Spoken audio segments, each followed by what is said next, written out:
প্রশংসায় ভাসছে সুন্নাহ ফাউন্ডেশন। সংগঠনটি তহবিলে আসা অনুদান ইতিমধ্যেই 130 কোটি টাকায় পৌঁছেছে। 3 স্তরে ত্রাণ কার্যক্রমের অংশ হিসেবে বন্যা পরবর্তী পুনর্বাসনের জন্য নেওয়া হয়েছে নতুন নতুন পরিকল্পনা। প্রত্যাশার চাইতে অনুদান অনেক বেশি আসায় আগামীকাল রাত 12টার পর তাদের তহবিলে আর টাকা না পাঠানোর অনুরোধ জানিয়েছে সুন্নাহ ফাউন্ডেশন। চলে গেছে কুমিল্লা, ফেনী, নোয়াখালী এবং চট্টগ্রাম, খাগড়াছড়ি ইত্যাদি অনেক অঞ্চলগুলা। এই বন্যার প্রভাব এখনো কাটা যায় নাই, কিন্তু আপনি কি জানেন এই বন্যাতে সবচেয়ে বেশি অবদান কার ছিল এবং এই বন্যায় সবচেয়ে বেশি কে সাহায্য সহযোগিতা করছে?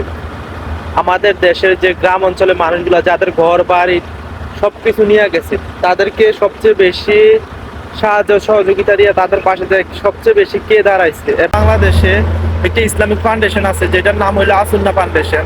মানে বন্যা এবং ক্ষতিগ্রস্ত এবং যারা গরিব দুঃখী আছে, যারা খুব অসহায় মানুষ, তাদের পাশে যায় সবসময় দাঁড়ায়। হুজুরে একটা দায়িত্ব নিয়ে আমাদের দেশে একটা কর্তব্য পালন করে যাইতে আসছে, সেটা হলো আসুন্নাহ ফাউন্ডেশন।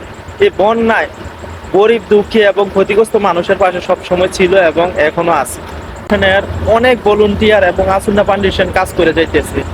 তো যারা প্রবাস থেকে, বিভিন্ন দেশ থেকে, বিভিন্ন স্থান থেকে যারা টাকা পাঠাইয়া আসুন্নাহ ফাউন্ডেশনে শরিক হয়েছেন, আমি মনে করি খুব ভালো এবং একটু উত্তম জায়গায় আপনারা টাকা পয়সা দিচ্ছেন এবং আল্লাহর রাস্তায় এবং দান সদকা করছেন খুব ভালো একটা জায়গায়। তো আপনি যদি টাকা পয়সা দিয়ে বা কোনো কিছু দিয়ে আর্থিক সহায়তা করতেছেন, আমি মনে করি সবাই দিবেন আসুন্নাহ ফাউন্ডেশন। এটা একটা ইসলামিক ফাউন্ডেশন যেখানে কোনো দুর্নীতি বলতে কোনো কিছু না, এখানে সবকিছু আপনি ভালো পাইবেন এবং এইখানে যারা অসহায় মানুষ আছে তাদের পাশে সবসময় হুজুররা এবং আসুন্নাহ ফাউন্ডেশনের শিক্ষক সমিতিরা যারা আছে তারা সবাই মিলে কাজ করে। আপনি দেখেন এই বন্যায় টাকা পয়সা, খাদ্য সামগ্রী সবকিছু দিয়ে সহায়তা করছে এই আসুন্নাহ ফাউন্ডেশন।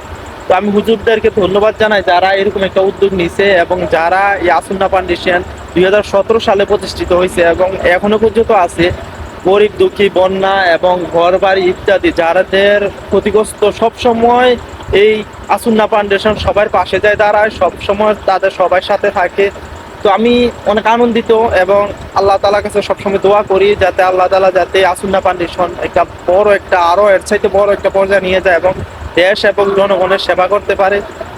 তো এই হলো কথা। সবাই ভালো থাকবেন, সুস্থ থাকবেন। আল্লাহ হাফেজ।